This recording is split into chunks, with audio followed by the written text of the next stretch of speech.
is up, everybody? Welcome to another episode of Limited Resources. This episode number 551. My name is Marshall. I'm one of your Limited Resources, and joining me on the line all the way from Denver, Colorado, it's Luis Scott-Vargas. Luis, are you in the middle of a match right now, or are you ready to talk some M21 archetypes here? I am actually ready to talk M21 archetypes. Oh, thank you. How kind of you to... did you concede or did you win?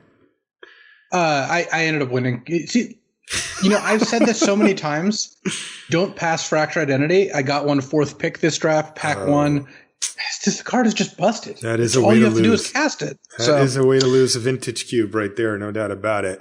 Well, this time around, this episode of the show, we're going to be talking three of the archetypes that we've been having the most success with in M21, and we're going to do a deep dive on them. These are, when we go deep on an archetype and really give you the nuts and bolts of what makes it tick so that you, if it happens to be open for your seat, you know what to take, what not to take, and what the important cards are.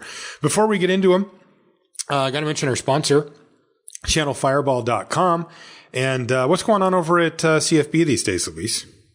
CFB Pro really is kind of amping up. We've got deck guides for all the standard decks you want. We're, other formats as well. We've hired a bunch of new authors since things have been going well. I've also been kind of popping off on cube drafts. I posted 5 cube drafts this week on our YouTube channel. So you definitely want to check out it's Channel Thursday, Fireball. By the way. That's more than one a day. You been cubing much there, bud? Oh, just a little bit. I think I have like 8 or 9 trophies right now. So wow. Okay. That's not too bad. But wow. I think that we're doing a really good job putting out the content you want for a wide variety of formats. Also, all the videos are free. A lot of our articles are free still. So there's a lot for everyone. So I would highly recommend you check out channelfireball.com and channelfireball.com/pro for more info about CFB Pro. That's right. And of course, if you want to support the show, you can do so directly via Patreon. That's patreon.com/limited resources.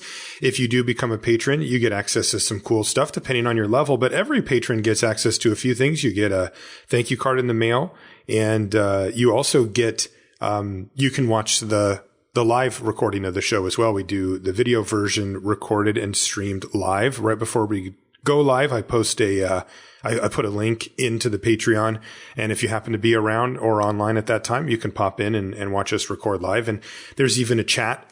We don't talk directly to the chat while on the air, because we want to be very cognizant of the fact that this is primarily an audio only podcast. And, that has a different vibe if you're out washing the dishes, driving the car or whatever, than that. But we do check on it occasionally, and we certainly talk to chat after we're done with the show as well, and just say hi and maybe answer a couple of questions or whatever. So if you're interested in that kind of stuff, patreon.com/limited resources. Another thing that you get at any level of patron is that when I put up the threads for the question of the week, or even if we're going to have a guest, and I'm opening questioning up to our audience for there, you'll also get access to that.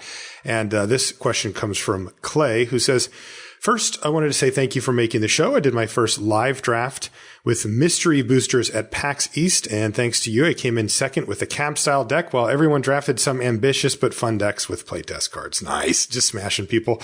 Anyways, my question is this. Based on Ben Stark's famous article, what other things have you learned to do the hard way? And of course, Clay is referencing Ben's sort of seminal piece on drafting, which is drafting the hard way, which is certainly something that we've advocated for here since the beginning of the show as well.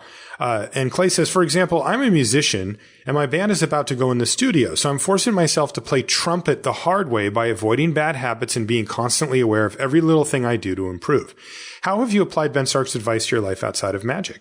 And boy, I'll tell you, this type of stuff comes up a lot, where if you force yourself to learn, primarily when learning something, to do it correctly or, the optimal way, then you get to see the benefits of it for literally the rest of the time that you do that thing. And a really good example that I can come up with for myself personally is a few years ago, I decided that I wanted to learn how to do videos. I didn't have any experience in video editing or anything like that. I didn't have video cameras or whatever. Up until that point, I'd only done this show, which was audio.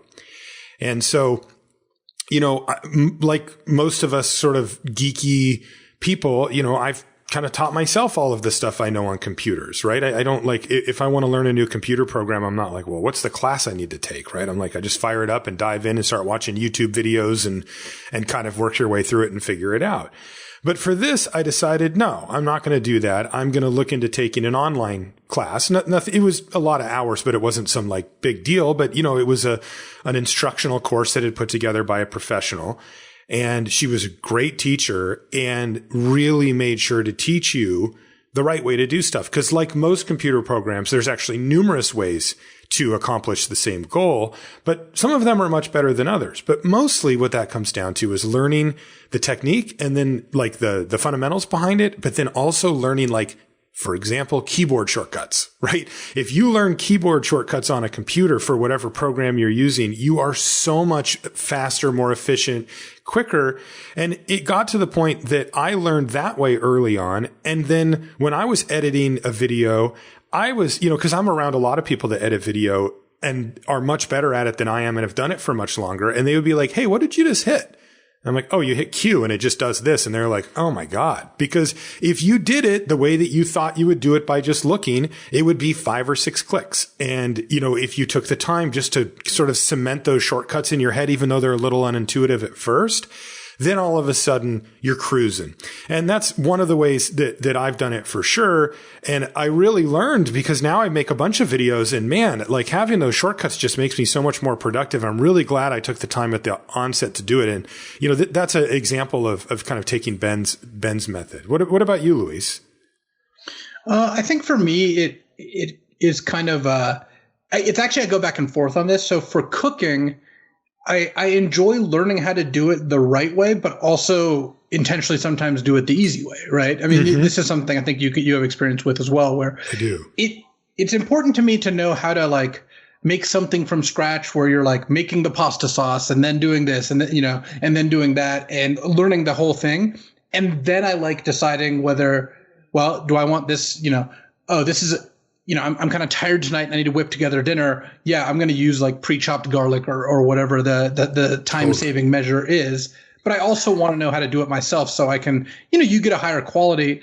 And I think that's, for Magic, that it's kind of like, are you drafting to get better? Are you drafting to have fun? They can be both at the same time for sure. But sometimes I like doing loose drafts without really thinking about it. And sometimes I like really paying attention and thinking through everything I do. So it's the sort of thing where I like to know how to do something the hard way so I know how to do it right. And sometimes I spend 14 hours smoking a brisket because that's what I want to do. And sometimes I make, a can of tuna and a tuna sandwich because I don't want to do it that way. So it's good to have a balance there, I think. Yeah, no, that makes a lot of sense. Great question, Clay. Thank you for that. Next, we've got our Crack-A-Pack here. So this is our M21 Crack-A-Pack. So let's get into it. First card is Blossoming Sands. That's the gain land for green and white. Fine. Next is Teferi's Protege, the 2 and a blue, 2/3. You can pay 1 and a blue and tap it to loot. Card's been, I think I had slightly higher hopes for it. Not that it's not playable, but it's fine. Even in the decks that I wanted, I'm not prioritizing it, which is kind of a knock on it, I guess. Yeah, I've never put this card in a deck and thought like, yeah, this is good. It's more like, yes, yeah, this is in my deck now. Exactly. Like even though it should be okay, right? Like it fits in the blue-green deck. It fits in the blue-black deck really well, but efficiency is tough on it for sure. The 1 and a blue is quite a bit to pay. Very much filler in my mind though. Next is Alpine Watchdog. That's the 1 and a white 2/2 Vigilance. Card's fine. You can play it. People play this card all the time and have it in a similar role. Of course, if you have the Alpine Houndmaster, then, picking up one of these goes up quite a bit, but. Yeah, just whatever. This card has overperformed. I think it's pretty solid, but yeah, it's not a card I'm dying to get a hold of or anything like that. Right. It's hard to express that it's overperformed, but it's still just okay, Yeah. Next is a card that, has performed. Scorching Dragonfire, one of the best commons in the whole set, maybe even the best common. I think you could make arguments for that. One in a red. I think it likely is. Yeah. Yeah. 1 in a red does 3 to a creature or planeswalker, and you exile it if it dies. this is certainly the pick out of the commons, and it's hard to imagine one getting higher. I wouldn't be surprised if this is the card I've picked the most early. It goes in multiple archetypes that I've been having very good success with, which are red-green, blue-red, and white-red. And it's one of the best cards for those. So staying open enough to be in 3 archetypes while still picking up a premium common is a really big draw. Really, really big draw. What's the other red color? What did I miss? Red black, which I don't play. Which is the weakest of those colors. Yeah. Yeah. I think it might be just the weakest archetype in the format. Anyway. Yeah, there's a decent chance of that. Next is Hunter's Edge. This card's been good too. 3 and a green sorcery. Put a +1/+1 counter on target creature you control, then it bites another creature. Card's really good. I mean, when you tap out, which you often are forced to do in this format, by the way, and then your opponent goes land Hunter's Edge, your thing, and attack you with, not only my 2-drop, but also this other thing with the counter on it, and you don't have any defense. It really does feel like you're significantly behind, and the format's pretty punishing when you're behind. So yeah, Hunter's Edge has been good. And we'll talk about it a bit when we talk about one of the archetypes, but that +1/+1 counter is really big too, not just for the way that it affects combat, but particularly how it interacts with the Pteranodon and getting it to be able to attack where it wouldn't have before. It's really excellent. So it's great. It's obviously can't hold a candle to Scorching Dragonfire, but it is good. Yeah, Staunch Shieldmate is next, white for a 1/3. Interesting. I noticed it on Twitter. Calcano really said he liked Staunch Shieldmate a lot. We talked about it a little bit before. I still haven't come around on it. I mean, not that you can't put it in your deck, but I've never, ever been excited to put one of these in my deck. No, I think it's a little better than that, but it's not a card I'm going to take early and be happy about. Yeah, that's kind of what I mean. I'm like, okay, there it is. Like, he's there. Snare Spinner is next. Kind of interesting. It's the 1 and a green 1/3 with reach, and when it blocks a creature with flying, it gets +2/+0 until end of turn. This card actually does have a place in the format. The 2-drop slot is incredibly important, regardless of what strategy you're trying to employ.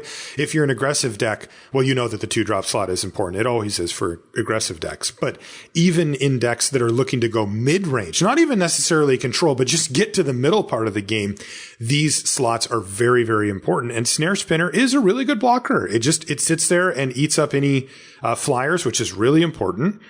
And of course, it can do a decent job of blocking on the ground, and it's critical at 2 mana. So to me, this is a card that is a little bit above the filler mark for me. It is a 2-drop that I actually want in a lot of my green decks because most of the green decks are looking to play slow. Yeah, it's, we always talk about how 2-drops are at a premium in some formats, and this is one of those formats. So Snare Spinner does the job you want it to do. Yeah. And the only times I don't really like it are on like green-white. Because green-white tends to be aggressive and want all its creatures to be able to attack, which this doesn't do a great job of. But yeah, it holds the ground nicely and the air in both black-green and red-green, and even has applications in blue-green. So it's, when it's good in 3 of the 4 green pairs, then that's good enough for me. Yeah, and those 3 are the really mid-range versions, and that's where Snare Spinner comes in. Next is Sanguine Indulgence, which is 3 and a black for a sorcery that lets you return up to 2 target creature cards from your graveyard to your hand, but it only costs black if you've gained 3 life this turn. I got to tell you, with the black-white life gain deck, it's been really interesting to see how that's played out. And I think there's a perfectly fine spot for decks that fit this description in any format. But the way that I've seen it is when it's good, it's really good. It's just not good often. Like you don't see this deck draft in and draft out where you're like, wow. But boy, oh boy, if somebody does pick up a few of the airy, whatever formation, whatever it's called, the enchantment that pumps out the 2/2s and a couple of the uncommon patricians, and, they start going off, the deck it's felt unbeatable. I had a version of it that got 7 wins and I felt like I couldn't lose ever. But then I've also had lesser versions that really failed. I mean, I think I got 2 wins with it or something, and I felt like I really just didn't have the pieces to work. That being said, Sanguine Indulgence isn't really a key part of the deck. You can put it in there if you want. The reason I brought up the black-white deck is because it comes together so rarely that I really view Sanguine Indulgence as 3 and a black, get 2 creatures back. And that's been way too slow for me in the format. I felt like my opponents are just doing way too much stuff that's affecting the board, that if I'm sitting here staring down at one of these, I'm not interested in that. It's just too slow. Yeah, I have not found that the black-white decks are good or Sanguine Indulgence is even particularly good in them. So yeah, the 2 biggest misses on decks are black-white and red-black for sure. Yeah, the thing is with red-black, I never see somebody do well with it. And with white-black, occasionally when the pieces come together, I'm like, wow, there it is. Next is Goblin Wizardry. Wow, that card has performed much, much better than expected. I mean, we kind of liked it, but it's like really good. 3 in a red instant, you get 2 1/1 red goblins with prowess. And we liked the card too. We were not down on this card in the review, but boy, I am up on this card now. I mean, I think this card is like excellent. Yeah. It's actually a testament to how good the red blue deck is, that this isn't that high in my pick order, but it's also really good in the deck. Yeah, exactly. It's funny how that both those both line up that way. Yeah. Next is Forgotten Sentinel, which I think we can forget about. Next is Llanowar Visionary, which is the 2 and a green 2/2. When it ETBs, you draw a card and it taps for green. Hey, look, excellent card is excellent. It's just been really good. Yeah, I think that there's nothing wrong with this card. You end up the biggest question I have with the card is, where do you take it in relation to Drowsing Pteranodon? When the format started, I thought the green common order was Visionary, Hunter's Edge, Pteranodon. Mm-hmm. And now I'm convinced that it's Visionary versus Pteranodon for the top spot, with Hunter's Edge coming in third. And I think in green-white, you certainly want the Pteranodon. I think in red-green, you want Visionary still, and the same with black-green. Yeah. And in blue-green, so I guess that gives Llanowar Visionary the edge, but barely. Pteranodon is really, really good. Yeah, Pteranodon's premium common for sure. Speaking of, here goes uncommons. Tempered Veteran is next. This is the 1 and a white 1/2, and it's got 2 activated abilities. You can pay white, tap it, and put a +1/+1 counter on a creature that already has a +1/+1 counter on it.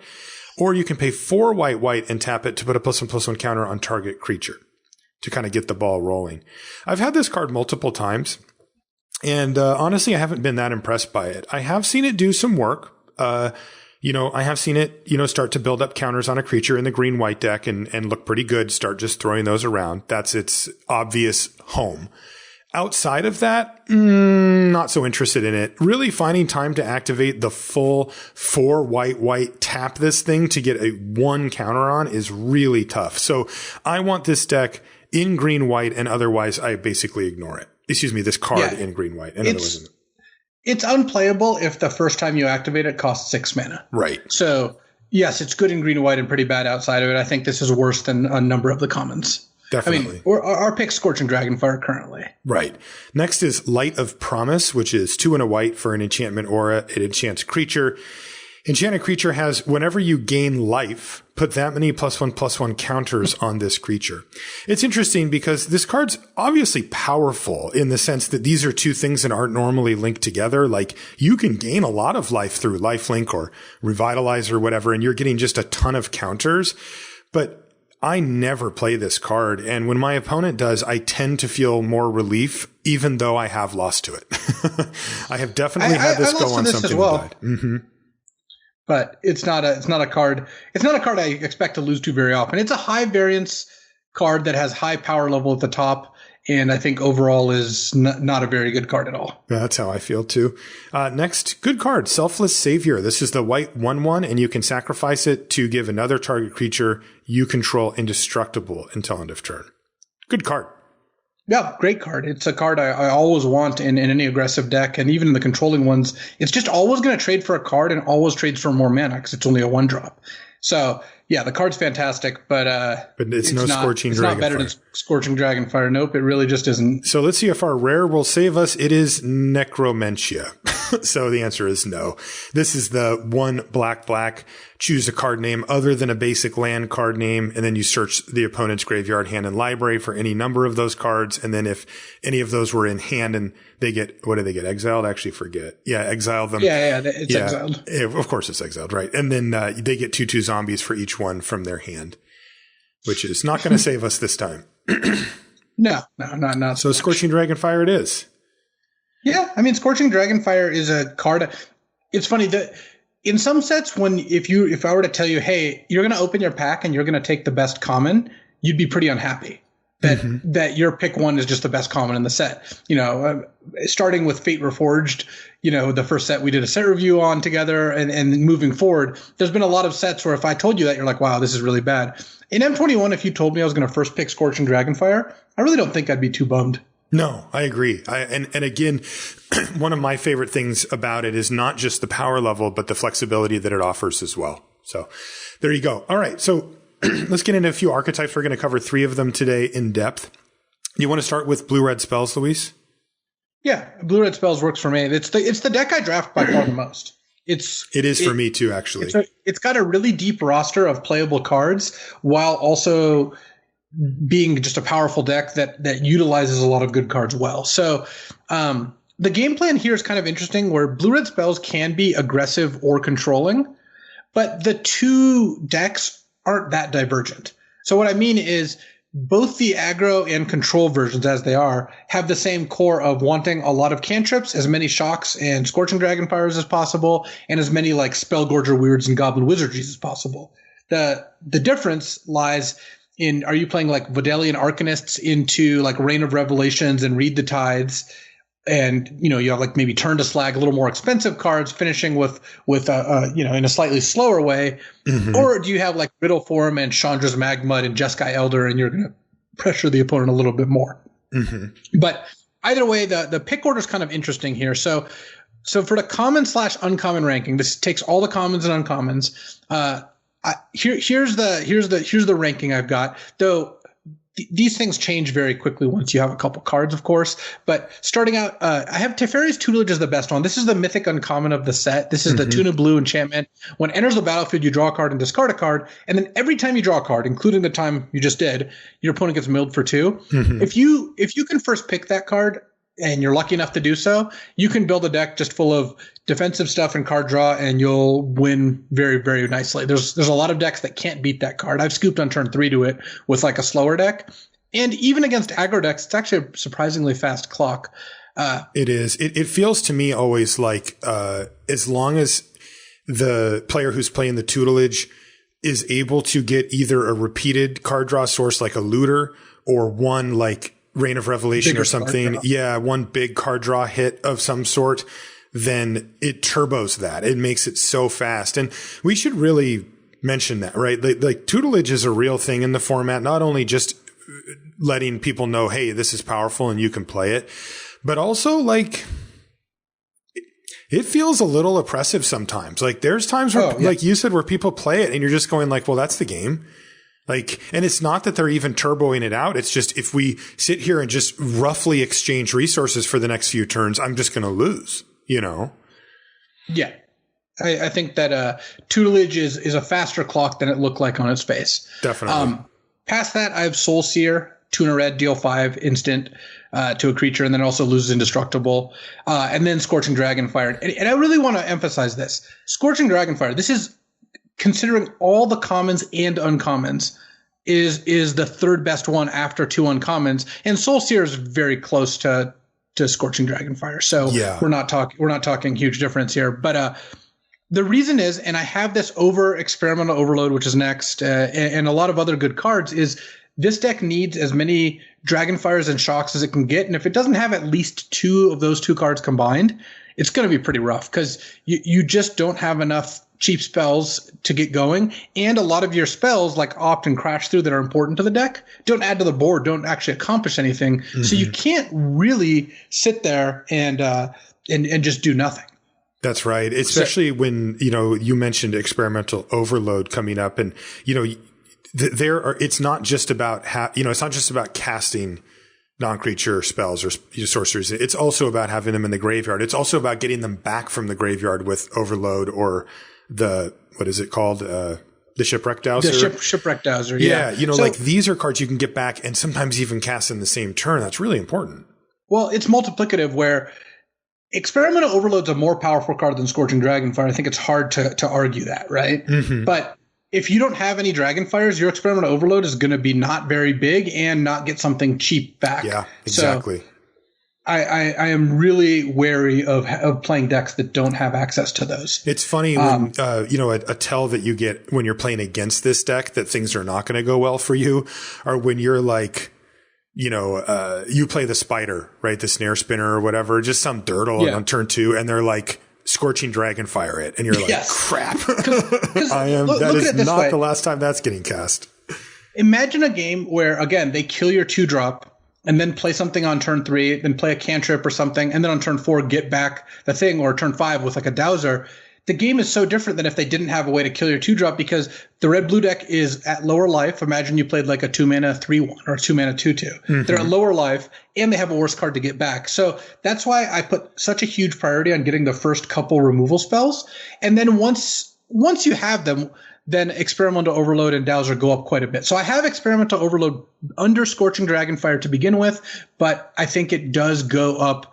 Those two flip when you get later in the draft and have access to those cheap removal spells. Then I've got Spellgorger Weird, the 2 and a red 2/2. Whenever you play a non-creature spell, it gets a +1/+1 counter. This is just the card the common that feels uncommon, where you play this card and 2 turns later you have a 5/5 or a 6/6. Especially nice with Crash Through, because you get to attack them and it's got trample. Yeah, this to me is the fundamental payoff of the deck, right? It's the one you see the most often. It's the simplest. It's just of course there's better ones at different rarities, but this is kind of the main crux of the deck as far as how you get paid for being on board. It's a must kill. I mean, most of the time they have to kill it. People will kill it right away if they can, and they're smart to do so.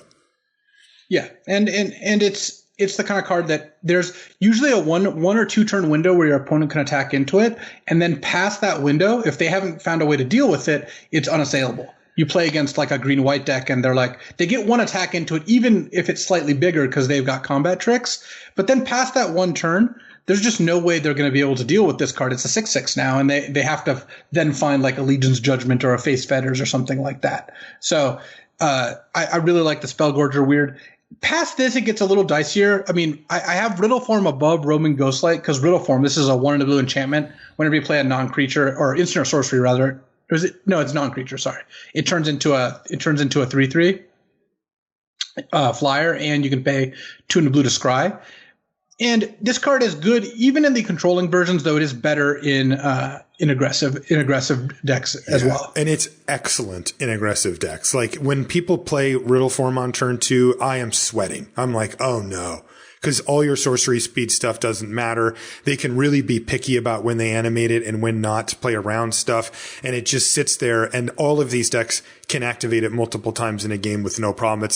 It's very, very rare that you have one just sitting there not doing anything for multiple turns. I fear Riddle Form, and when I have it, the term that we like to use is I feel like I'm getting away with something. It's pretty close to that for me. 3/3 flyer for 2 is like insanely good in a deck like this. And if your deck is constructed well and you're not triggering it, that means you just have all lands, in which case the scry ability is good. The only time it's really awkward is when you have a bunch of cards to cast that don't trigger it, but that's just a weird position to be in. You should probably not end up there most of the time when you're building this deck. Mm-hmm. And then Roaming Ghostlight, I think, is very close here, because this is, the 5-mana 3/2 flyer that bounces a creature. The card's excellent. There's a lot of 5s, but the card is just an excellent card, even if you're, not the most aggressive. Again, this is another card that gets better in the aggressive decks. And that's also very close to Shipwreck Dowser, the 5-mana 3/3 prowess that gets back an instant or sorcery. And so the key here is, if you look at all these, is get the good cheap cards. And the next bunch of cards, like, we've got Reign of Revelation, 4-mana, draw 3, discard 1. It's a 4-drop instead of a 5-drop, which is pretty big because it can set up your turn 5 play nicely. Followed by Enthralling Hold, which steals a tapped creature, just a generically powerful card. Then we've got the cheap spells again: Shock, Opt, followed by 2/2 Mistral Singer, 2/2 Flying Prowess, followed by Crash Through, and then finally we get to Goblin Wizardry. Seems pretty low on the list, but I just like all of these cards. in some decks, you'll take Wizardry over Mistral Singer or even like Riddle Form or what have you. There's a lot of decks where these order changes, but we're 15 cards deep and we're still talking about cards I don't mind third picking. Yeah. And there is an interesting, like what you see here with Crash Through, Opt, and Goblin Wizardry, right, are different things, but they're things that you need, right? If you already have 2 Opts, then you're going to take Goblin Wizardry over a Crash Through or another Opt, so these change around quite a bit actually based on what you need. I would say after maybe Enthralling Hold on your list, right? Because everything above that is like raw power level, and then it's Shock, Opt, Mistral Singer, Crash Through, Wizardry, and then you'll mention the next 2 as well. But those could all be completely flipped in my mind based on what you already have and what you need for the deck. Yeah. And then, then we're starting to get into more marginal things like Thrill of Possibility, Capture Sphere, Vidalian Arcanist, Read the Tides. But the key here is for this deck to work, you need the base of cheap spells. There's a couple interesting things to talk about here. Well, one is that, the difference between an aggro deck and a control deck in this particular archetype is you'll have stuff like Magma, Jeskai Elder, Riddle Form, Goblin Wizardry in the more aggressive versions, whereas the control deck has more Dowsers and Reign of Revelation, Read the Tides, Vidalian Arcanist that can help them kind of control the game with Shocks and Dragonfires, then draw a bunch of cards, versus killer stuff with Shocks and Dragonfires, and then while killing them with Spellgorger Weird, Magma, Jeskai Elder, Riddle Form, that sort of thing. And then some of the individual cards I wanted to talk about, again, Overload and Dowser are really subsidized by having cheap spells. If you don't have cheap spells, it just doesn't work. And even something like Unsubstantiate is a card I've been impressed with in these decks. Yeah. Mm-hmm. I mean, if your hand is Unsubstantiate, Spellgorger Weird, like Goblin Wizardry, Shipwreck Dowser, you better believe you're going to bounce their 2-drop. Yes. You're just going to do it. That happens all the time. It's true.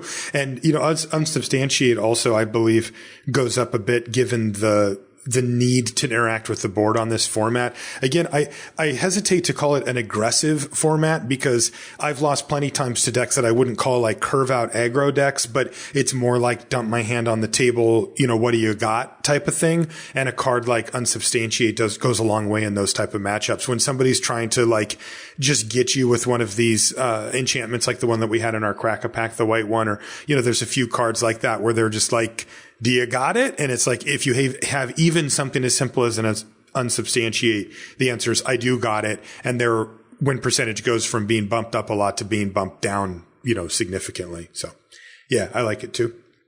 Yeah. And, the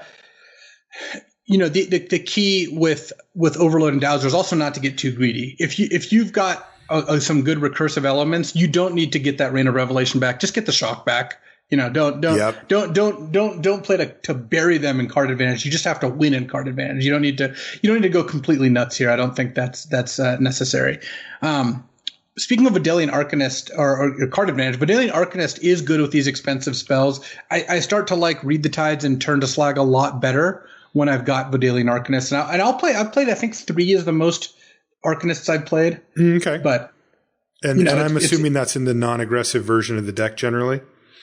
Yeah, you're definitely not looking to beat down there, but these decks can really get there when you're using Arcanist as an early blocker because it's a 1/3. It actually can stop the opponent from killing you with their 2/2s, and then you can play Goblin Wizardry ahead of schedule, or do something like play a Spellgorger Weird, then play a Frantic Inventory in the same turn, and that's a good one. I really like Goblin Wizardry. It's the card that most often can swing a game where you're playing the more controlling version and they're kind of pressuring you and you killed a thing or two. And then you go end of turn Wizardry, next turn play a cantrip attack for 4. And they're like, okay, well, I'm at 16.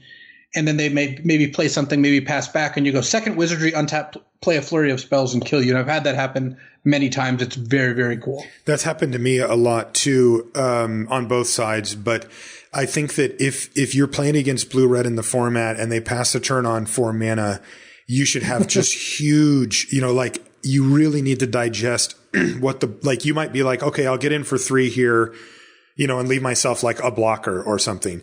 I really want you to look at what the board looks like with 2 1/1 prowess creatures in addition to whatever else they had, plus your creature no longer being there, and then ask yourself, how comfortable am I with this attack? Because oftentimes that ends up being you thinking that you're taking 2 and instead you're taking 7. Right? Like that happens all the time. And there's even really scary things they can do. This happened to me yesterday where I was at 20 and I left myself with 2 blockers after a fairly big attack. And my opponent went end step wizardry. And I thought, okay, that's fine. I thought that might happen. Then they played 3 spells, including the one that makes it so you can't, ground creatures can't block, as well as 2. And I took 19. I was like, oh, wow. Right now, as it turns out, my attack was fine. And in fact, I was actually able to hang on and win, but 19 damage I took from a board that looked like I might take 4. It's huge. So keep that in mind. Crash through especially good because all of a sudden you're getting attacked by 2 5/5 tramplers when you didn't really expect anything. One of the turns I've seen is like end of turn wizardry, untap, shock your blocker, cast experimental overload, get back shock you, cast crash through, and all of a sudden it's like I took 12. Right. and you did especially not expect that. If you throw a Spellgorger weird in there, right? Yeah. That number is really huge and you're facing down a 6/6 or whatever on top of all that stuff. So yeah, these things happen in the format. These are not dream scenarios that we're talking about. People build their deck to have that one huge turn. So you should be aware of it. And they do it without giving up much. That's part of why this deck is so sweet is you end up doing that. And what did you give up? You had to put Goblin Wizardry in your deck plus a bunch of spells you wanted to play anyway. It's not like it's not like you made a Storm combo deck where all the combo cards do nothing outside of this. Right. A card I like is Frantic Inventory. I think this card is quite a bit better than it first looked. This is the 1 in a blue draw card and then draw a card for every other Frantic Inventory in your graveyard. And the reason is when you have enough Spellgorger Weirds and Riddle Forms and Wizardries in your deck, you'll play 1 in a blue instant draw card. That just becomes a playable card, especially with Vidalia Arcanist subsidizing your 1 mana there. Mm-hmm. And then it's not hard to get a couple of these. And once you have 3, they're kind of decent. I've had 5 as the max I've had, and they were great because you routinely draw 3 per game and just get really far ahead on cards. A rare I wanted to mention as well is Double Vision, the 3 red enchantment, double the first spell you played this turn or copy it. Is it necessary? Is it good? I still haven't actually played it in blue. I actually think it's good. It's not for every deck, but in general, I think your blue-red deck will want to play this because you will play against some controlling decks that, you play Spellgorger where they go Grasp of Darkness, right? You play something else, they kill it. Then all of a sudden you're like, wow, I've got a bunch of crash throughs and ops. But if you go Double Vision, like a blue-black deck is just going to concede to it a lot of the time. You're going to play that, and you're going to play Goblin Wizardry and make 4 goblins. Right, yeah. And they're just mega dead. Or you're going to Scorching Dragonfire 2 things. It's also each turn, it copies the first spell played each turn. So on your turn, you can cast Read the Tides and draw 6. Then on their turn, you can shock 2 things. Or Scorching Dragonfire 2 things. So totally. I'm quite a big fan of Double Vision. It's actually performed a lot better than I thought it would. Okay. What does the deck look like, by the numbers? So, we're looking at, here's a deck skeleton, 2+ cheap removal. We're talking Shock, Dragonfire, Unsubstantiate. But when I say 2+, I mean like, you need plus at could least go 2. up to like 6. Yeah. And 2 is the floor. If you have less than 2, it's going to be kind of hard. It's not impossible, but not easy. Mm-hmm. 3+ cantrips. And again, the ceiling is very high here. We're talking Opt, Crash Through, Frantic Inventory. The 1 and 2 mana spells, Thrill of Possibility as well fits in here. You want like 1 Read the Tides or Rain of Revelation, one of the big card draw spells. If you've got multiple Vidalian Arcanists, you can fit a second in, but you almost never want 3. Likewise, 1 Turn to Slag or Volcanic Geyser is just such a slow card. You just don't want a lot of this. 2 to 4 Spellgorger Weirds or Goblin Wizardries. So you end up wanting, you would probably play more here, but you wouldn't want like a ton more. Like it's not something like you'll play any number of Spellgorger Weirds, but there's a cap to how many Wizardries you want to play because it is a 4 mana spell. Mm-hmm. But again, if you're not hitting like 2 or 3 of these combined, Riddle Form kind of also fits here as decent aggressive payoffs or ways to finish out the game. Then the deck sometimes can lack a way to close. 0 to 2 Vidalian Arcanist. The aggro decks don't generally want 0, and the more controlling higher curve spell decks want like 1 or 2. X Experimental Overload. Obviously, you can't guarantee it, and Shipwreck Dowser fits here as well. But you'll play as many of these as you can get, especially Overload. The difference between 4 and 5 is big, and it's often bigger than a 3/3, so you'd rather just have that. Mm-hmm. So I really focus on getting these, and these are part of the reward you get for being in this deck. If you're lacking good weirds or wizardries, that kind of thing, then you often will want like one bigger threat. So that we're talking something like a Spined Megalodon or a Waker of Waves or a Tellurian Kraken, that sort of thing. Mm-hmm. Again, the aggro decks will generally not want this, but if you don't have a good way to finish them, you've got a lot of removal and card draw, you do need a way to actually kill your opponent. You can't just do nothing. And then something like 2 to 4 off-theme creatures. So I'm talking cards like Chandra's Magmut or Wall of Runes or Wishcoin Crab. Just, the Teferi's Protege. Sometimes you just have to have a couple more bodies in your deck. You can't. Yeah. You wouldn't play these optimally, but you don't always have that option. That's right. And then 16 or 17 lands. Sometimes you'll play 16 with enough cantrips. Sometimes you'll play 17 or even 18. I've played 18 before. If you've got enough of the bigger card draw spells, you're like, double Reign of Revelation deck can afford to play an extra land. My 5 Frantic Inventory deck definitely played 18 because I'm not really that worried about getting flooded. So I just want to make sure I hit my land drops. Right. That makes sense. Okay. Yeah, good. And is this your early take for best archetype? I don't think we're early anymore. Oh yeah, sure. Is this your life cycle of these formats are so accelerated now? You're right. Yeah. Is this your current? A couple years ago, this would have been early, but now it's like it feels like we're kind of in like the midpoint of the format, even though it's only been out for a week and a half. You're totally right. Is this your current take as best? This is the deck I draft most often, and it's the deck I have. I don't know about the highest win percentage with. I think it's. Some of the decks I draft less often have higher win percentages because I only draft them when it's like abundantly clear they're open, maybe. Mm-hmm. Yeah. But I've been very impressed with Blue Red. I do think it is the best deck. It's just extremely consistent, a lot of power. It can outpower stuff, and it can go under or over opposing decks. It gets that option. And the really cool thing is your opponent doesn't know which one you're trying to do. Yeah. They don't get to find out which one what you are until you kill them. Exactly. And that's really tough because if you're the slow version, they're going to want to put the pedal to the metal. But if you're the fast version, they have to respect like the scenario we talked about earlier. So that is very tough. Okay. Why don't we talk about Blue-Black Reanimator now?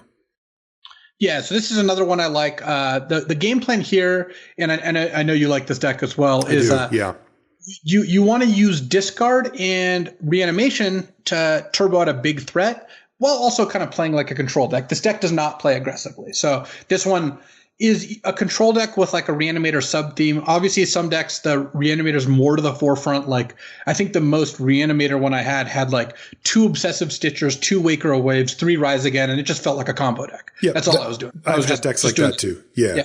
But sometimes you play the deck that just has 2 Rise Again and has a couple big creatures and a couple loot effects, but then just has double Grasp of Darkness and Eliminate and a Finishing Blow. And you're just like, yeah, I'm going to kill your stuff, cast a Reign of Revelation. Oh, I guess I'm going to Rise Again this Megalodon, but it's not even that different from casting it. You're not really turboing them out. Teferi's Tutelage is at its best in this deck because not only does this deck natively want to play card draw, it also cares about the loot effect a lot. Yeah, it really does. It's so sick how good it is in this deck. Yeah, it's actually gross. So Teferi's Tutelage is really, really strong here. It's the best common or uncommon for the deck. Followed by Waker of Waves, which is honestly not that far behind. Waker of Waves is 5 blue for a 7/7. All your opponent's creatures get -1/-7. So it dominates the board. You can go from your opponent thinking like there's no way they're gonna lose to you playing this and they're like, wow, my attacks are just crap now. Exactly. But the reason it's so nuts in this deck is you can pay 1 and a blue and discard Waker to look at your top 2 cards, put 1 in hand and 1 in the graveyard. So this self discards itself. For value. If your opening hand has Rise Again, Waker of Waves, and 5 land, you have a turn 5 Waker with no other cards. It's incredible. It's unbelievable. So and these 2 cards also happen to fit beautifully into the control shell that Blue-Black ends up being sort of by default, just by the way that the cards are, where if you never see anything to reanimate anything and you draw your Teferi's Tutelage, no problem. You can just use it to kill your opponent, and that's great. Same thing with Waker of Waves, right? Like control decks love big finishers that make it hard for your opponent to kill you. That's exactly what they want anyway. And this one lets you find your early interaction and do things with the mana early as well. These two cards are, it's really hard to imagine two better placed cards in their home here in blue-black, even though they're just blue cards. Yeah. And Waker is just a card I think most people underrate just in general. You should generally be taking this card, like if you're in blue. It's absolutely. It's a great card for blue-red or blue-green or blue-white. It's just a good card. I don't think I've ever passed a Waker. Like, seriously, it is so good. Yeah. I mean, I certainly have, but it's obviously quite rare. Followed by that is Grasp of Darkness and Eliminate. So this is the black -4/-4, or 1 and a black, kill a creature with cost 3 or less, or a planeswalker supposedly, but haven't seen that one come up. These are pretty close. I think Grasp, killing a slightly wider range is pretty good, but Eliminate also is easier to cast. So in general, I would take Grasp, but if you're looking like black's a little smaller of a proportion of cards in your deck, I'm not opposed to taking Eliminate, but either way, you're going to be pretty happy. I have Grasp like solidly above Eliminate. Like I'm you just said worried a slightly about wider the range. 7 swamp 10 island deck. Yeah, for sure. It is an issue, but I will say that, Grasp of Darkness often does kill things that cost 4 or 5, which is incredible. It also kills Seasoned Hallowblade, which, can get indestructible otherwise. Yeah. So, I mean, I think Grasp is better in general. I think there are reasons you would take Eliminate every now and then. Fair enough. But yeah, not a huge issue there. And then Obsessive Stitcher, the blue-black uncommon, that's 3 mana, 0/3, tap to draw and discard, or pays 4 and tap and sack to reanimate. Again, this is a self combo where you play this on turn 3, you loot on turn 4, and then on turn 5, you get to reanimate something. So it does because the reanimation thing requires generally 3 cards. A big creature, a way to get into your graveyard, and a way to reanimate it. This and Waker of Waves each handle 2 of those 3, which is why I'm so high on both of those cards. Yeah, and I mentioned how good Teferi's Tutelage and Waker of Waves fit into this archetype. Obsessive Stitcher is the exact same, but we kind of expect it because that's what it was designed to do, right? Like they really wanted it to be specifically in blue-black. That's why it is blue-black. So I'm, not going off about it, but it fits in the archetype just as well as any card you could imagine. Yeah. Followed by Obsessive Stitcher's Rise Again. This is the 4 and a black sorcery, brings a creature back from your graveyard. A key card for the deck. And, it just has so much support. There is like 5 or 6 common loot effects plus a couple uncommon ones. And that's great. That just means you're going to get to do the thing so often. And you need you need Rise Again to do the thing. I mean, this is the type of card that sometimes you have to pick over ostensibly more powerful cards when it's pack 2 or pack 3. Because you need them. I mean, this deck doesn't work without them. So it's just a must have. Granted, once you have a couple of these, and we'll talk about the ratios later, you can move the targets up as well. Yep. I like Gorman next. This is 4 black, 5/5 flying trample. As an additional cost, sack a creature. And then when it ETBs, your opponent sacks a creature. The cute thing here, of course, is that you get to play Gorman with Rise Again. You don't have to sack because you're not casting it. They still do. So that's right. I like that. I like that little interaction, and it's a huge flying trampler. That is a real 5/5 flying trample. Yeah. So, and one other thing I wanted to mention on the Obsessive Stitcher too was the instant speed nature of activating it. That is true. That is something that you do have to keep in mind if somebody has one of those out and you're thinking about attacking. Look at their graveyard because the blowouts that I've gotten with this, even on something like roaming Ghostlight or whatever, right? Not necessarily some huge bomb coming back in, but just something that can interact so favorably at instant speed. It really does add another dimension for the Stitcher. But I agree with you. I think Gormand is the best reanimation target at non-rare. Yeah, outside of the Waker. Yes, Waker is the number one. I actually think Waker's number one. Like, I don't even think there's rares I would want over it. Waker's because the Waker does the thing itself. I think that makes it number one. Even though something like Pursued Whale is obviously very strong. Yeah, but Waker's better. It's just a better Magic card. Like if they were sitting right next to each other, pack one, pick one. I am taking Waker every single time over Pursued Whale. Totally. Yeah. After Gormand, I've got Roman Ghostlight, which is a fantastic card. Obviously, reanimating it doesn't save you mana, but it's still just good to do. It is. So shockingly often I do that as well. It just happens a lot. Yeah. So I'm pretty impressed with that. And then you've got Reign of Revelation, because again, it does the thing you want while also playing into the control aspect.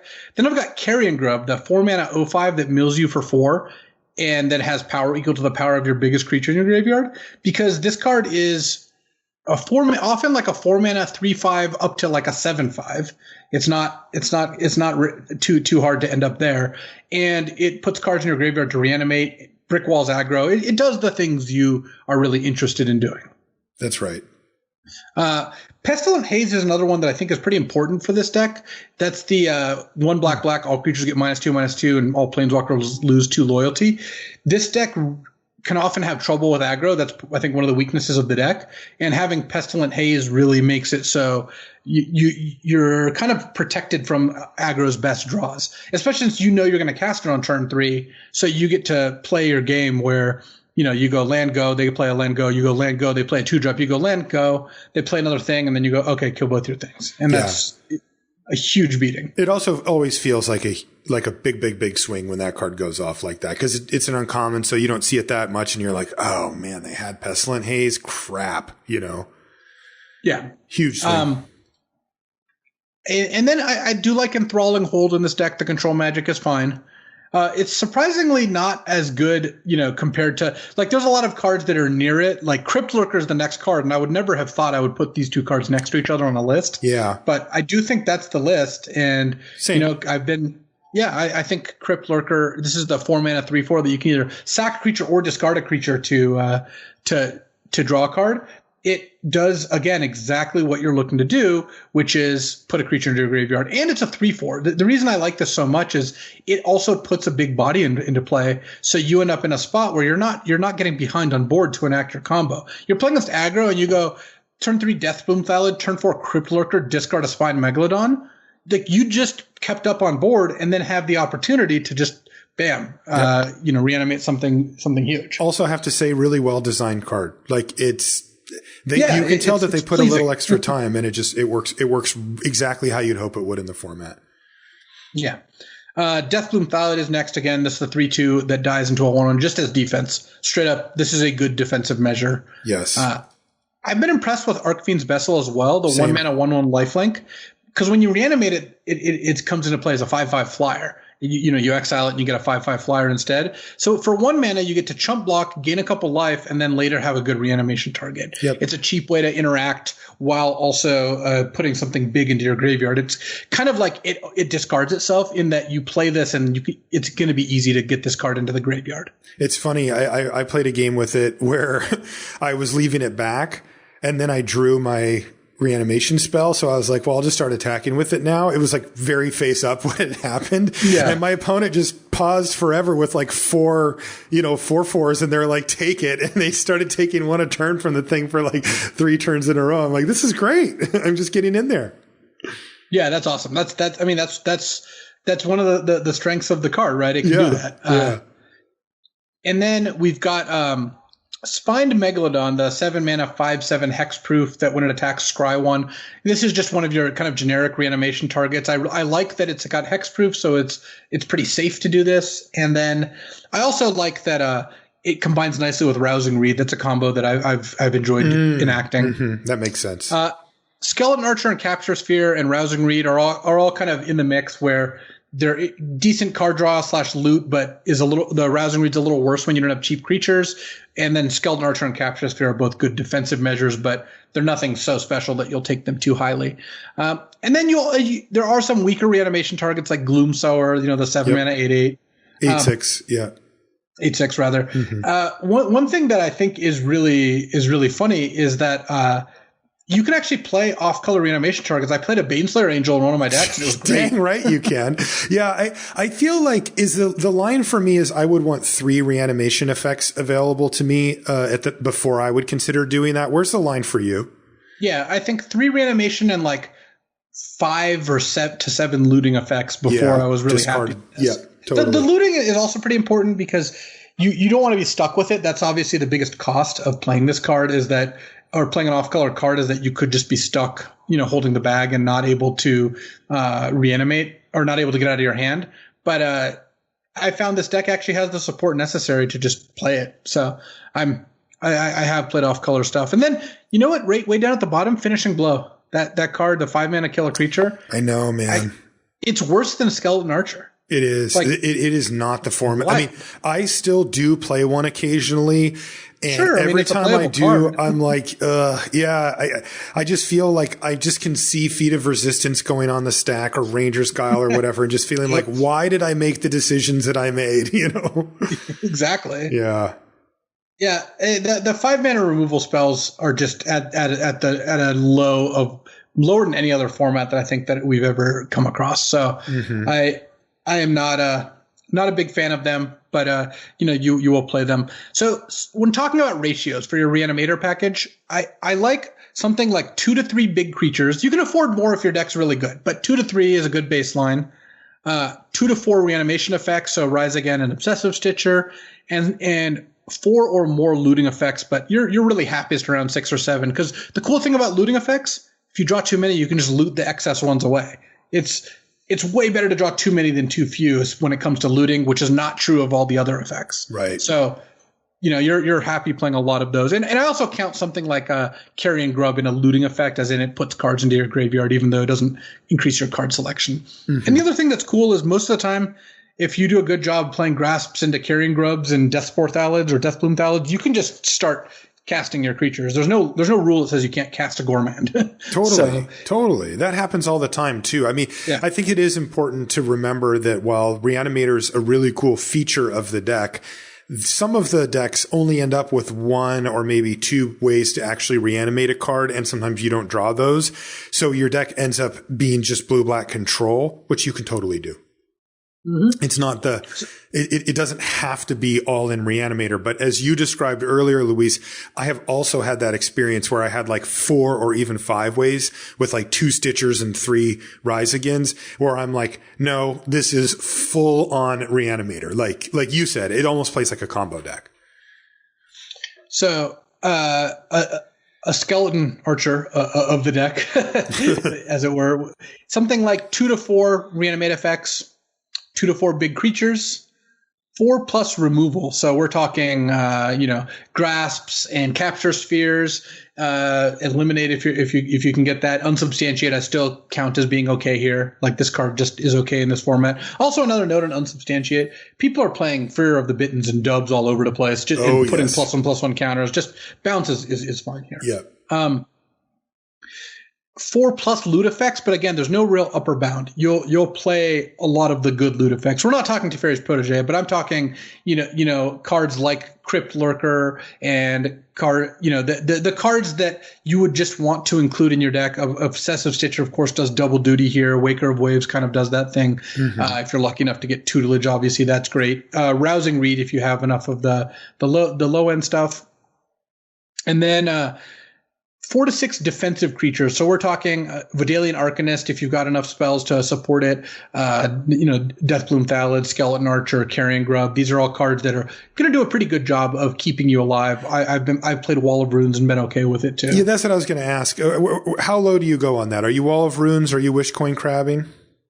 I play both those cards if you have a good enough deck. Basically, the better your deck is, the more crap that only keeps you alive you can play. Yeah. If your deck is medium, you can't really afford to play Wall of Runes or Wishcoin Crab because you're going to get overpowered by whatever your opponent does, even if you survive. If you've got Pursued Whale and a Waker of Waves and 2 Reanimates, and your deck just has insane high end, then yeah, go ahead and play the Wall of Runes. You just need to survive. You'll trade a card for life. And then 17 or 18 land. I don't think I've ever played 16 in this deck. It just doesn't have the low drop stuff. The other thing is this deck almost never plays Opt, not because it wouldn't, but because all the red blue mages take all the Opts. Yeah. They're out here third picking Opt because that's what they need to do. Yeah. You would not take it until 6th or 7th pick. This is the deck where Opt is closer to what you envisioned Opt during the set review, actually. Exactly. This is historically where Opt has landed. You weren't wrong about that. Yeah, and it is interesting because I think if they were around, I probably would put one in the deck just so that I make sure I'm doing stuff early. I just need places to spend my mana early, and that ends up being a premium. That is one of the most fun decks we've had, and I'm really impressed by the way that they've been able to make this into a thing. Our last deck to go deep on is one that I've actually had a lot of success with. Two of my last 4 decks, I have got to 7 wins with, were red green. And that's what we're going to talk about here. So 4 power matters is sort of the broad sub theme, but also the game plan, of course, is to go big. You get ramp cards here plus big common creatures in conjunction with good red burn spells and solid enough green removal spell, as it were, give you a good early and a good late game. This is fundamentally a mid-range deck. This is a type of deck that you'd be used to seeing, but it has good game against the fast decks in the format. That's the key. So let's get into the rankings of relevant common and uncommons, or most relevant ones. I kind of grouped them rather than straight ranked them. The first one is Leafkin Avenger. That's the red-green 4/3 for two red and a green.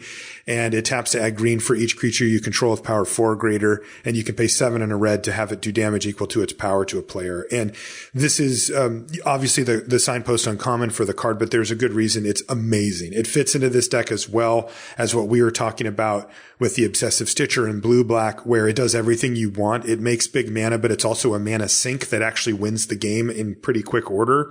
It's also pretty big. It's also a 4-powered creature itself, with triggers all of your other stuff that cares about 4 power. So it's kind of in a class of its own.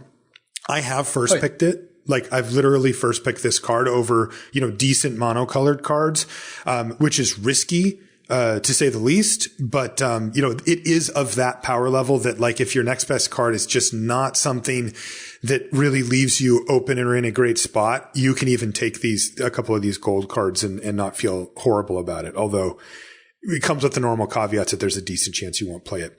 The next group of cards are kind of the ones that I go to the most as the bread and butter, the real core. I want as many of these type of cards as I can get. So Soul Seer is next, and we talked about that a little bit ago. It's the best red removal spell at common or uncommon. It does 5 for 3 damage at instant speed. It kills anything in the format, basically. Scorching Dragonfire is the baby version of that, but as we mentioned, we love it. Now we get to the part, though, that's really specific to this deck, and that is Drowsing Pteranodon.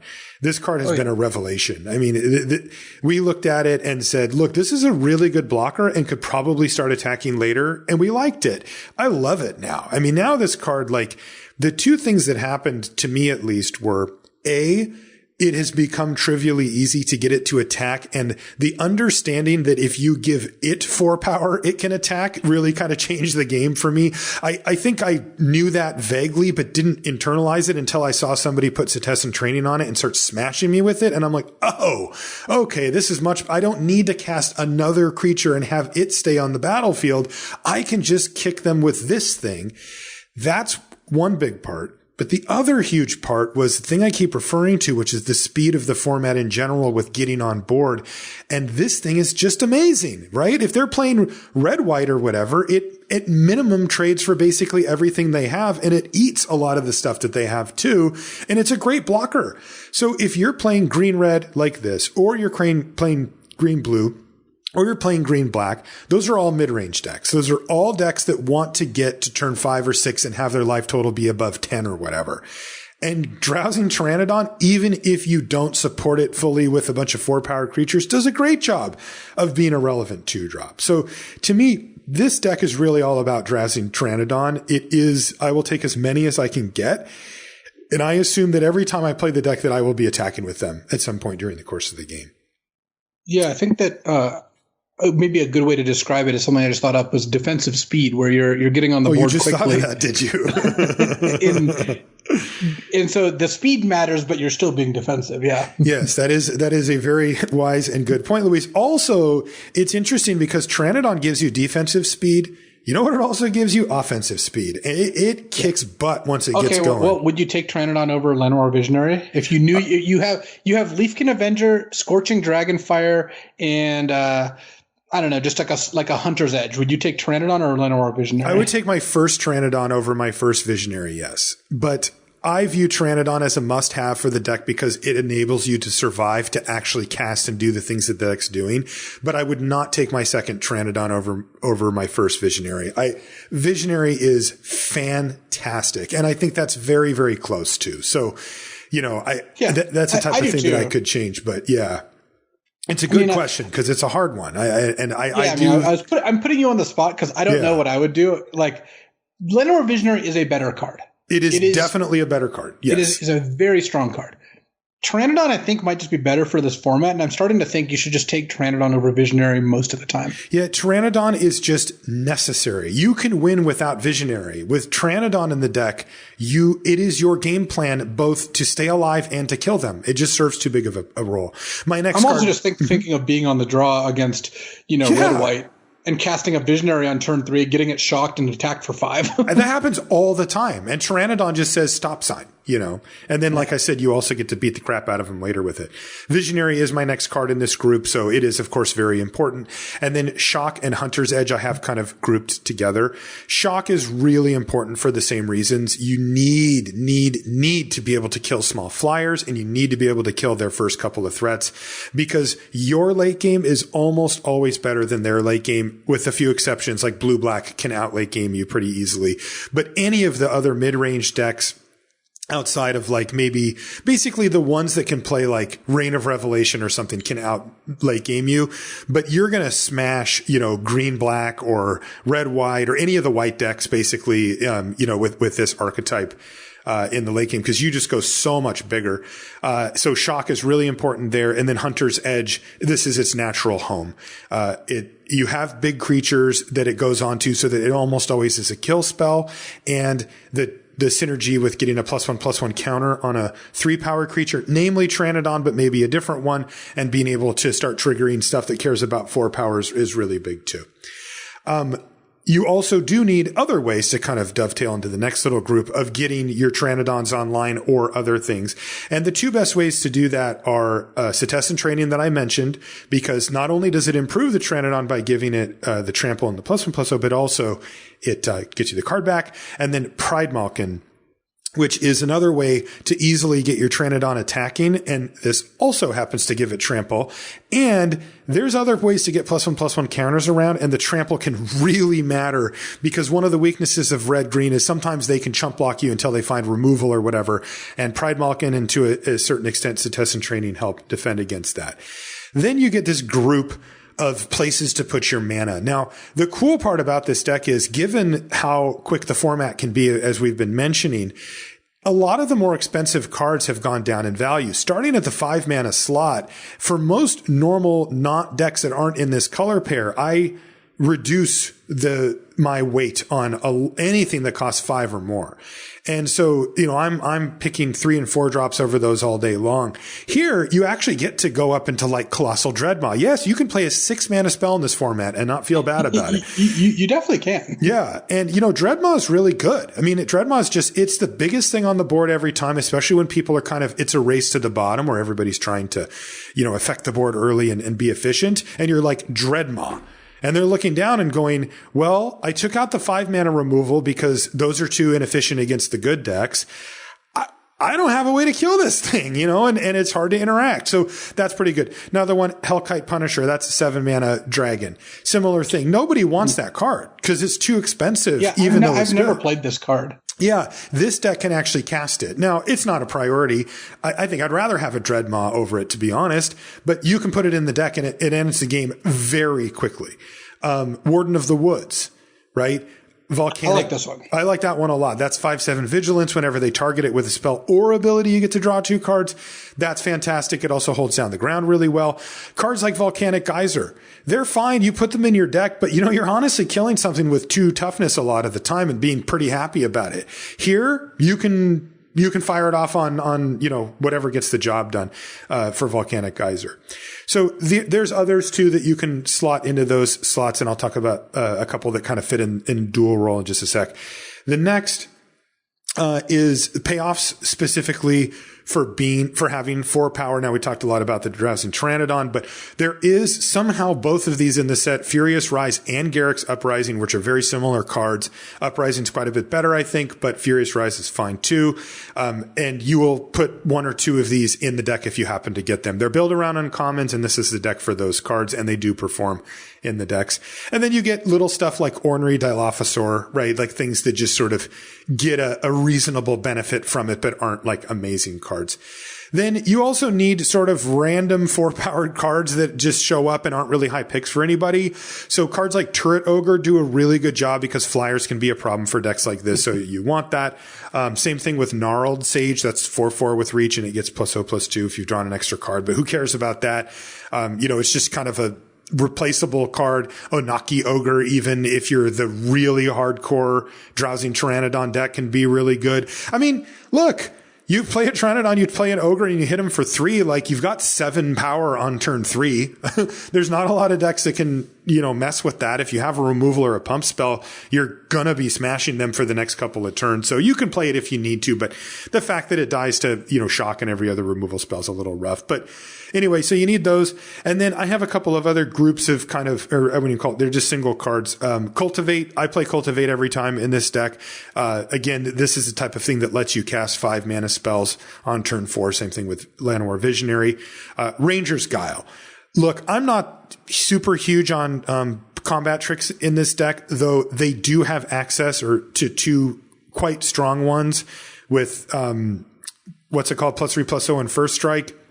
Sure Strike, yeah. Yeah, Sure Strike, and then whatever it's, God, why am I forgetting stuff? Whatever growth, +4/+4. These are both fine. Titanic Growth. Yeah. Titanic Growth. These are both fine with trample and stuff like that, but they're not priorities. But the one that you do want one copy of is Ranger's Guile, because you put out a big card and you have an excess of mana. It is very easy to play like your Colossal Dreadmaw and have an extra green. And they really can't do anything, because if they did happen to run one of the 5 mana removal spells and they're like, sweet, I had the answer, and you blow them out with Ranger's Guile, it's just over. I mean, your 1 mana for their 5 is just embarrassing. And then the last card is Snare Spinner, which we already talked about it. The same things we talked about before fit here. It's a 2-drop that in a deck that doesn't have a lot of defensive 2-drops, and it can get you to that mid to late game where you can dominate. One thing I have noticed, because I generally agree with like these groupings, is there aren't very many decks that want both Onaki Ogre and Snare Spinner, but there are decks that want both of those, like either of those cards. That's a good way to put it. Yeah. Some decks want Snare Spinners because they're trying to get up to Dreadmaws, and some decks want Ogres because they've got more Furious Rises and Uprisings and Drowsing Pteranodons and just can play a lower curve 4-power Matters deck, but again, just like in Red Blue, the core of the deck is very simple, or similar rather, but there are some variations. And that's part of why I think this format is interesting is, there's some decks like Green White, which don't tend to change their pick orders all that much. There's just the Green White Beatdown deck. But both, Red Green and Blue Red have a lot of the aspects where different versions of the deck will greatly prioritize different cards. So, and I think that's pretty cool. Yeah. So, and again, we've seen that quite a bit with the different archetypes that have slightly different variations. And that adds a lot of, frankly, it just makes the formats more interesting when they're not exactly the same every time. Skeleton for the deck. You need early interaction in this format to survive and win no matter what. And so you need that here. Shock, Scorching Dragonfire, Drowsing Pteranodon are your core. Those are the best ways for you to make sure that you don't die in the early game. And you'll take as many of all of those as you can get, basically. And I know we sound a little broken record, but they all need it. Yeah. Every deck we've talked about, here's where you start. Make sure you have 1 and 2 mana spells that interact with the opponent. Yes, you have to. The format is fast. It just is. And you have to adjust all your curve ratings down, all your rankings down on curve, and prioritize being able to just do things, rather than, raw power level. You can get 1 to 2 pump spells in the deck. Again, Ranger's Guile being the main one, but you do need 1 to 3 other ways to turn 3-power creatures into 4-power creatures like we talked about. Now, those don't have to be pump spells. They can be Setessan Training or Pride Malkin or Hunter's Edge or whatever, but keep those in mind. But again, Ranger's Guile is my favorite combat trick proper. You do want quite a few creatures in a deck like this. 13 to 16 creatures, I would say. Focus on Pteranodon for the reasons that we said. You can play 5-drops more readily in this deck than you would normally. Again, thanks to Llanowar Visionary primarily, but also Cultivate can help you get up to the more mana. You can play 6 and 7 drops in this, like the Hellkite Punisher, the Warden of the Woods, or in the the Colossal Dreadmaw, where I would not advise playing those type of cards in this format generally. I maybe one in a deck or something, but my blue-red deck does not have any interest in a Hellkite Punisher at all. Like I wouldn't put it in black-red either, and I don't put it in white-red for that matter, even though it's ostensibly a pretty powerful card and sometimes you flood out a little bit. No. Here though, yeah, you can. And so don't be afraid to move your curve a little bit higher, but keep yourself in check. Don't go crazy. And then we mentioned Leafkin Avenger being in the deck because of its enabler and payoff status. And it's basically a must kill. When your opponent sees one of these, they kind of have to kill it or they'll just lose the game in short order. And then you can play, one or two of the build around payoffs if you get them, like, Garrick's Uprising and Furious Rise. You can put those in your deck. There is room for those here as well. As for lands, I play 17. I haven't played 18 and I haven't played 16. If I was going to hedge, you know what? I just wouldn't. The fact is that you always want to get at least one visionary. You're taking it very, very highly for the deck anyway. And, so that helps you with your mana enough that you'll be okay. Sure. I guess what I would say is if I ended up with a deck that I felt had too many 6s and 7s that I felt the urge to go to 18 lands, I would cut the 6s and 7s instead. I feel like you're already kind of skirting the edges of where you want to be with a deck like this by playing those cards and by, kind of relying on a hand that could have a 6 or a 7 drop in the opener that you might not get to cast anytime soon. And you don't want to push it. This is, I think you're already at the edge with the type of build that I've described here. Yeah, I agree that it's a good way to put it that if your deck wants 18 lands, you should just probably make it a lower curve deck because this deck, this is not red-green monsters in quite the same way as it has been in other formats. You do need to have a lot of, 2 to 4 cost cards more than you would normally expect. Absolutely. And, I think just to put the point on it, in a final way is this deck is really about Scorching Dragonfire, Drowsing Pteranodon, and Shock. For me, that is the core of what makes this deck viable in the format. So make sure that you focus on those type of cards and then the rest kind of comes together. And one other thing to mention that's kind of cool is that the expensive stuff is pretty interchangeable. There is not a key common or uncommon that you just have to get or the deck doesn't work. All the big green and red stuff is fine. And you can smash people with all of it. It's bigger than anything anybody else is playing sort of by default. I do think the deck's really good, by the way. Like I said, I've been doing I've put up, 2 7-win decks with it in the last 4 drafts, and it's felt really powerful. So, Pteranodon it up. That's what I would say. Anything you want to add before we take off here, Luis? No, I think that you did a good job covering a deck, which I think is pretty solid. And again, the name of the game here is just get on the board. Get on the board. Just make sure you can survive. There's a lot of ways to finish games, but there's not very many different ways to start them. Yes. If you don't start them by interacting, then you're going to be in trouble. So that a lot of our pick orders and whatnot kind of lend themselves to that. Yeah. And it's crazy. It's really fun. I mean, this is why we do the show, right? Is to see how things develop as you understand a format better. And I'll tell you, I would not have predicted that this is how the red-green deck would look. I wouldn't have said, what you really need is Shock. Right? Like with the red green deck, usually you want like a Shock or something. And then it's kind of a take it or leave it. And here it's like, these type of cards are must have. Same thing with the Pteranodon. All right. Let's call it good there. If you want to find us on social media, I'm Marshall_LR and Luis is LSV. You can find everything related to the podcast at lrcast.com. We want to thank our sponsor once again, channelfireball.com. Make sure you check them out. You can check out Channel Fireball Pro, which you can get for almost free. Basically, you get reimbursed the cost of it in store credit. So if you're going to buy $10 a month worth of stuff from CFB anyway, then you can go and you're basically free rolling it and you get access to even more free content. There is still videos and articles on Channel Fireball. Don't worry. But, the extra stuff that takes the extra time and effort to go on to definitely costs to get it done. And that's how, it works over there. So if you want to, you can check that out over at channelfireball.com.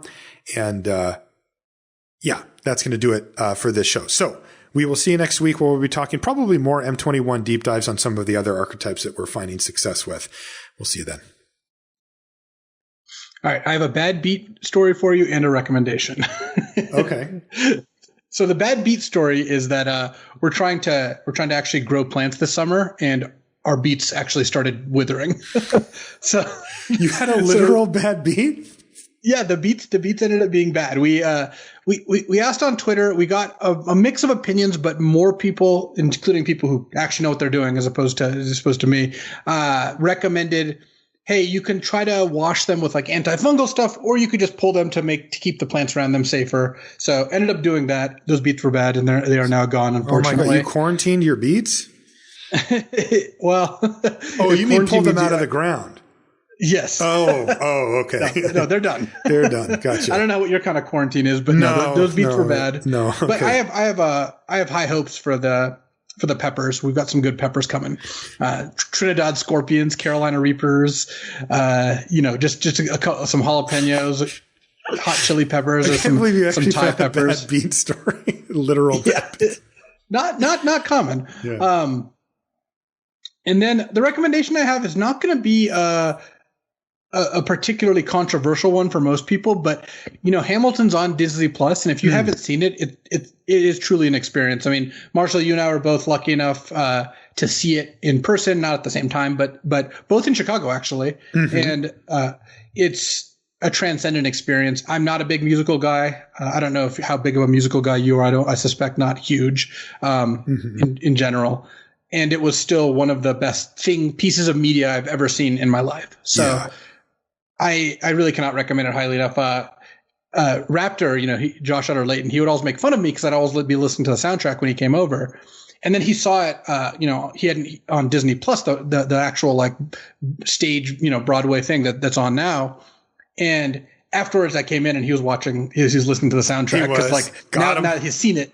Now that he's seen it, it's just like, yeah, this is just actually incredible. No, it's fantastic. Yeah, it's really, really good. If you think I don't like this kind of stuff and you haven't seen it because of that, really give it a try. If you're not hooked in the first 15 minutes, then maybe it isn't for you. But if there's even like a spark of that in it, it starts strong, the middle's strong, and it ends strong. It's just bangers all the way through. So again, not a controversial opinion, but I think there might be people out there who kind of like me thought, whatever, this isn't like for me, but it's better than that. It transcends, a lot of the normal things that these things do. Yeah.